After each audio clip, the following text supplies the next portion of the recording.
Alright, how's it going, everybody? Welcome back to another video. This one is a little bit different, not as tactical, not as applicable. If you want, videos on how to get your first client or how to build a funnel or whatever, you can go check out the rest of the content on the channel. Got tons of stuff on there. Lots of students seeing great results.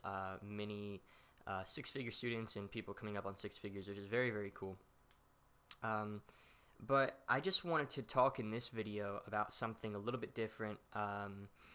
I just got done with, I like to take breaks every now and again. We're moving into Q2 now, and I decided to take a bit of a break just to reassess business, reassess life, and really think about where I'm going and what I want to do and my goals, right?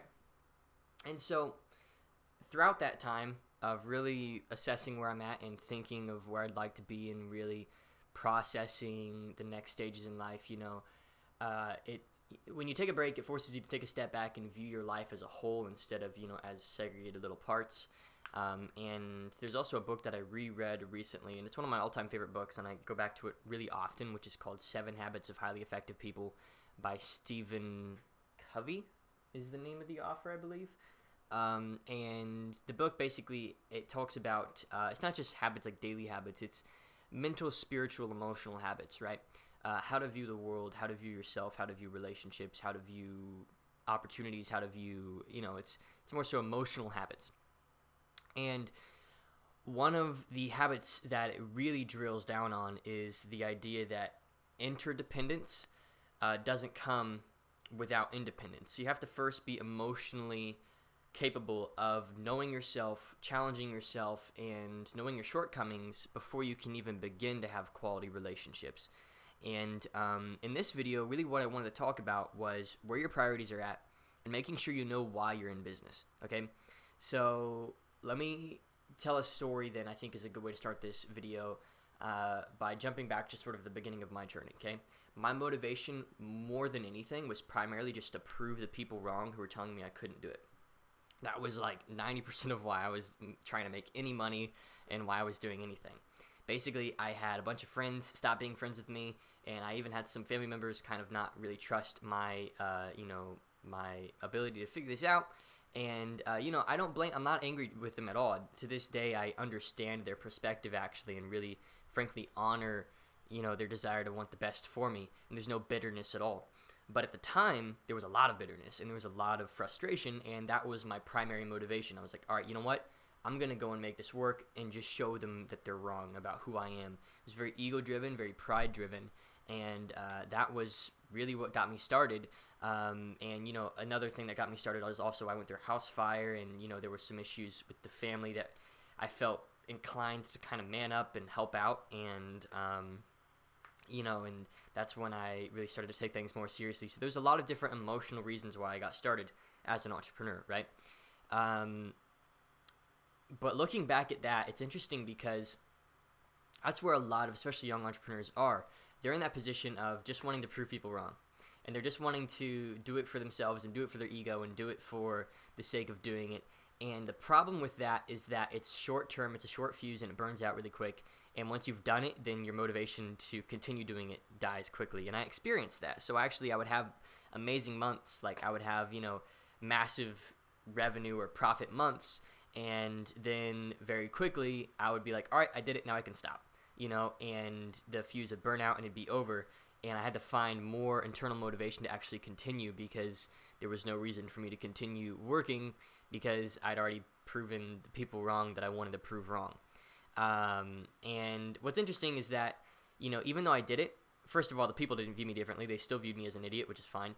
And not only that, but my perception of myself dwindled because if I was honest with myself, the only reason I was doing any of this was to win the approval of people that I didn't even approve of in the first place, right? And I'm not talking about family. At this point, family's, very aware of what I can do, and they support me more than anybody. And, that's a part of why I still live with them, right? I could very well move out. I can move out into a really nice place. I've done a lot of apartment shopping and all this stuff, but I really see no reason to because, frankly, until I find, like, a wife, I see no reason to leave. It makes no sense to me, right? But anyway, my point is, once you've achieved a certain level of success, you've proven yourself, then there's no reason to continue, right? So that's the main motivation I see people approaching entrepreneurship with, and I really want to urge you to find a better motivation, because that is such a faltering, short-term, short-fused motivation, and that's where a lot of people start. And you'll notice a lot of people, they get like very flashy, right? They try and every dollar they make, they spend it so that they can show off their wealth, right? And people have accused me of this, but they don't realize the cash flow that I have. And so right now I'm in the market for picking up my first Rolex, which would be very, very cool. It's been a goal of mine for a very long time, but it really honestly is not to impress anybody. It is just for me, and this is a goal that I've set for probably a year and a half, 2 years now, of like, all right, I want to be in a place where buying a $3,500 watch is like not a horrible idea, and now I'm there, and so I can do it. So what am I trying to say in this video? Well, I want you to figure out why you're doing what you're doing at a deeper level than just your ego, okay? So I think the ultimate motivation to be in business is that you see a problem and that you want to solve it. And besides that, I think a better motivation is to overcome yourself. So what's amazing about business is that, it forces you to view yourself practically and rationally. And it's almost like a mirror to your capabilities and your incapabilities, right? So like your shortcomings are very apparent when you're in business because your business reflects you almost to a T, right? And so you can see where you're lazy, you can see where you are disciplined, you can see where you succeed, and you can see where you fail. You can see everything about yourself just by looking at your business and its state, right? And so one of my mentors talks about how there's no such thing as a business problem. There's only such thing as personal problems that show up in your business.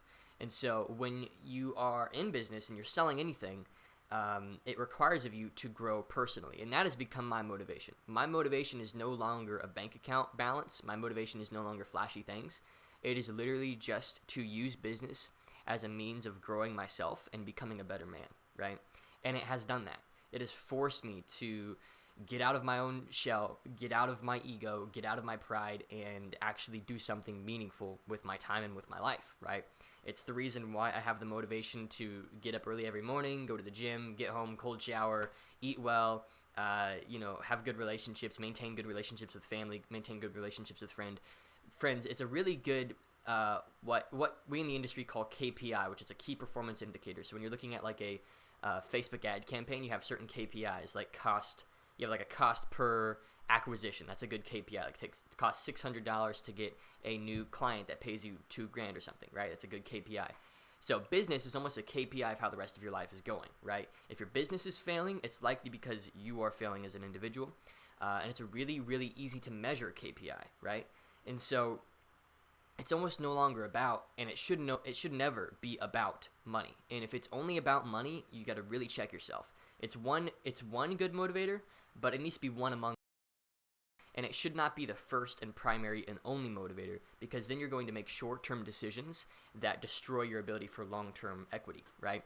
And there's a story about, maybe you've heard it before, the golden goose, or the goose that lays golden eggs, right? There's a farmer with a goose that lays golden eggs, and the goose is, laying one a day. But then eventually the farmer gets fed up with having to wait 24 hours for every new egg, so he just kills the goose, and he gets 5 eggs in one day, but then the next day there's no eggs, and then by the time those 5 days have run out, he's basically in the red immediately because he got so used to the supply of golden eggs. He was selling them and building a lifestyle off of it and everything. And so if you get hungry for the outcome of the efforts that you put in, and you don't value the efforts, then there's a problem. So you need to learn to value the effort and not value the outcome of the effort. And that way you'll actually get more outcome from your effort. It's like if you want to get beefy, you want to go to the gym, you want to get muscular, you don't go to the gym to get muscular. You go to the gym because you want to go to the gym because you see the health benefits, and naturally you'll have a better looking body, right? But that shouldn't be your focus, right? Same with business. Naturally, if you solve problems for people, if you are actively in the marketplace finding new ways to help people, finding new products and services to sell, and being creative with the way in which you attract customers and convert them into paying, or attract traffic, and are creative with the way that you turn that traffic into paying customers and clients, then naturally you're going to end up with a lot more money than your average Joe. But your focus should be on the system that does these things for you, not on the money that it makes you. And so I think the point of this video, there's a few points. The first one is don't make money your motivator, okay? If money's your only motivator, you're going to lose in the long run, and it's going to harm you deeply. If your goal is $10,000 profit a month or something like that, right, which is a very common goal for a lot of entrepreneurs, then you're going to end up, making like $8,000 a month, and you're never going to hit the $10,000 a month goal, and you're always going to feel unworthy of that, because goals naturally do that to your psyche. They make you feel like it's out of bounds for you. They make you feel like it's something above you. And so I would encourage you not to even set money goals. If your goal is status of some kind, if your goal is to be viewed a certain way, I would urge you in another direction as well, because that's something I struggle with. Being a young guy, I want to just be a respected business owner. I want to be respected and seen as a thought leader, seen as somebody who is pioneering a new way of living. That's what I want to be seen as, right? But if I want to be seen that way, I need to remove the desire to be seen that way and just do it, right? And just do it despite and with no care in the world as to how people view me, and let them view me how they want to, right? And then a certain few key people who I care about will view me the right way, but the rest can view me however they want, right? And that's where I need to be thinking. And that's the next sort of breakthrough that I need to make right now, is in how people view me. And I think that breakthrough will inevitably, I'll make a lot more money on the other side of that breakthrough, but also I'll be much more at peace. I'll get better sleep. I will have better routines. I'll have better relationships, everything, right? If your motivation is to prove somebody wrong, again, a very ego-driven thing, get rid of it. Don't become an entrepreneur off of that foundation. I made some really stupid decisions at the start of my career, if you want to call it that, because I wanted to be viewed a certain way, right? Because I wanted people to see like Trey Cockrum as, this like successful kid who like pioneered his own way of doing things. But in reality, if you're an entrepreneur and you've been in the space long enough, you know that I'm not doing anything really that original. I'm just putting my name to it, right? If you have followed any entrepreneurs for a very long time, especially like online digital marketing entrepreneurs, like in the digital marketing space, I'm not a big name right now, right? But in my local community, people have no idea how to handle me. They have no idea how to treat me. They don't really know. I've heard people guess that I've already made my $1 million, and I've heard people think that I'm just dead broke and mooching off my parents. People don't know what to think, and that's totally okay, right? And so I just urge you to not make any of your motivation, or to not make any of your, I urge you not to make the outcome that you want based on self, okay? I urge you to make the outcome that you want based on overcoming self or others, right? And so I've really shifted my motivation recently to two specific things. One, I want to overcome myself, eliminate the false beliefs that I have about myself, and be able to grow exponentially due to and thanks to the growth that business allows me to have. And secondly, I want to be in a place where by the time I have a family and kids, that I don't have to worry about money with them, and I can pour into those relationships, and I can be always depositing love instead of having to withdraw it and hope that they trust me to provide. Like many fathers right now, they have to leave the house, they barely see their kids, and the kids end up screwed up. I mean, you look at prisons, right? I think it's like more than 95% of prison inmates grew up in a mother-only home, right? And so I just don't want that for my kids. I want to be a provider, and I want to be a protector. And as a young kid right now, my desire is to overcome myself so that then I can merge into that field of providing, and then make providing my sole motivation, right? And so that's sort of my goal. And then the ultimate goal for me is to just have a legacy that I can give on to my future kids, my future family, and that I can actively, and whenever I want to, whenever I desire to, I can bless other people and help them. One of my goals is to integrate worldwide missions with entrepreneurship to some degree, right? Build schools for entrepreneurship, right? Write some material on entrepreneurship and ship hundreds of thousands of copies of books to children worldwide who might otherwise have never heard of these principles and would otherwise probably just live in poverty the rest of their lives. So those are sort of my motivations, and that's sort of why I'm doing what I'm doing. And this is just the breeding grounds for me to figure my own crap out before I can go on to actually overcome those bigger things. So I encourage you to have a greater motivation than money, basically. And money's a fine motivation in the short term, but in the long term, it destroys you. and it keeps you stagnant, okay? It works for about 6 months, and then it's done. Because once you have a certain bank account balance, your hunger goes away, right? Like, let's say you strive for $10,000 a month. If you start to make $10,000 a month, you no longer desire to maintain that, because ultimately what you begin to realize is that, like, once you have a goal, it's harder to maintain the goal than it is to work up to the goal. Once you're there, the maintenance feels horrible. It feels worthless. It doesn't feel like you're spending your time properly. It feels like it's more of a liability than it is an asset, right? Even if it is $10,000 a month, it slowly begins to feel less and less worth it, right? And I just really want you to understand that idea and internalize it before you move forward in your entrepreneurial journey. So that's all this video is about. What's your motivation? Why are you doing what you're doing? And I really want you to internalize the idea that, what you're doing is more than simply to gain for yourself, okay? I want you to find a motivation outside of yourself that motivates you to actually do things that are bigger than yourself. And ultimately, those are where the best entrepreneurs are made, right?